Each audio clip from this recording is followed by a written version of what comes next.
Hello friends, मी भाग्यश्री आणि Bhagyashree kitchen in मराठीमध्ये आपल्या सर्वांच्या मनापासून स्वागत आहे। तर आज खास आषाढी एकादशी स्पेशल हे साबुदाण्याचे आप्पे कसे बनवायचे ते खूप सोप्या पद्धतीने आणि अगदी झटपट कोणती तयारी न करता अगदी इन्स्टंट। तर त्यासाठी इथे मी 2 मीडियम साईजचे बटाटे उकडून घेतलेले आहेत। तर आता आपल्याला काय करायचं आहे, हातानेच मॅश करायचे आहेत, व्यवस्थित मॅश करायचे आहेत। जर याला खिसून घेतलं तर जास्त चिकट होईल, त्याच्यामुळे आपल्याला हातानेच मॅश करायचं आहे। आणि व्यवस्थित मॅश झाल्यानंतर याच्यामध्ये आपल्याला साबुदाणा घालायचा आहे। तर साबुदाणा मी 15 ते 20 मिनिट याला भिजत ठेवलं होतं। बारका साबुदाणा आहे। जर मोठा साबुदाणा घ्यायचा असेल तर 1-1.5 तास भिजत ठेवू शकता। त्याच्यानंतर अर्धी वाटी मी इथे शेंगदाण्याचं कूट घेतलेलं आहे। 4 ते 5 मी मिरच्या बारीक ठेचून घेतलेल्या आहेत आणि चवीनुसार आपल्याला मीठ घ्यायचं आहे।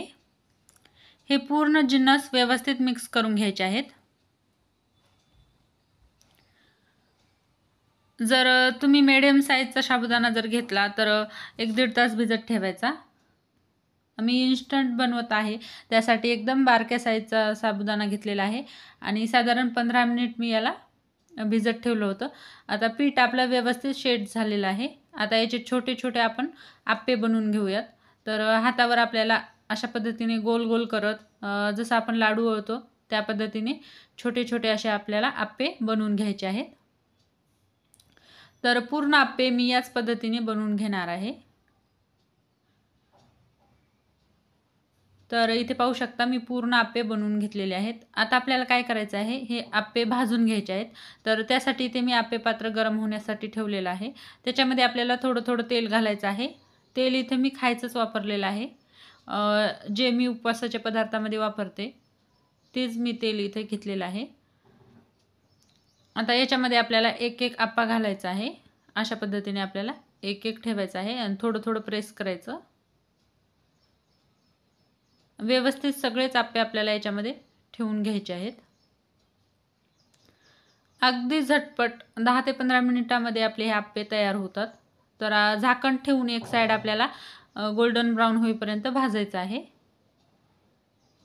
तर इथे पाहू शकता एक साइड मी थोडंसं भाजलेलं आहे आणि आणखीन वरतून आपल्याला थोडं-थोडं तेल घालायचं आहे। तर एकदा जास्त घातलं तरी चालेल, मी थोडं घातलं होतं आणि नंतर परत आपल्याला वरच्या साइडने सुद्धा तेल घालायचं आहे। आणि तेल घातल्यानंतर आपण हे पलटून पाहूयात। तर हे पाहू शकता एक साइड व्यवस्थित आपली गोल्डन ब्राउन होईपर्यंत भाजलेली आहे।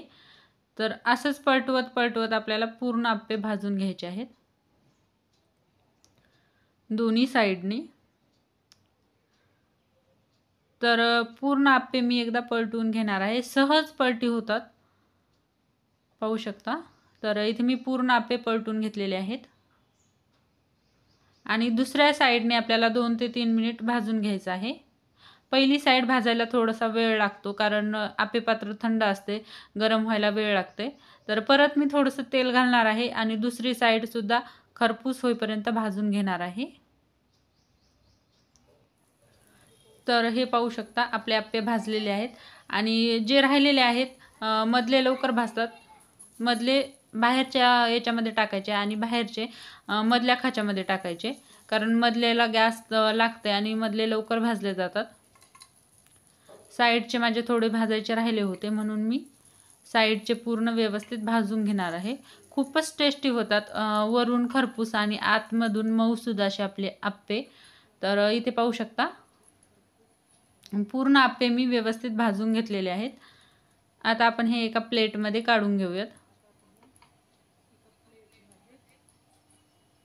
तर पूर्ण आप्पे मी एका प्लेटमध्ये काढून घेणार आहे। शेंगदाण्याच्या चटणीसोबत तुम्ही हे आप्पे खाऊ शकता किंवा असेही खायला खूपच भारी लागतात। एकदा नक्की ही रेसिपी ट्राय करा आणि व्हिडिओ जर आवडला तर व्हिडिओला लाईक करा, शेअर करा आणि जर माझ्या चॅनलवर नवीन आला असाल तर चॅनलला सबस्क्राईब करा, सोबतच बेल आयकॉन देखील दाबा, म्हणजे तुम्हाला असेच नवनवीन व्हिडिओ पाहायला मिळतील।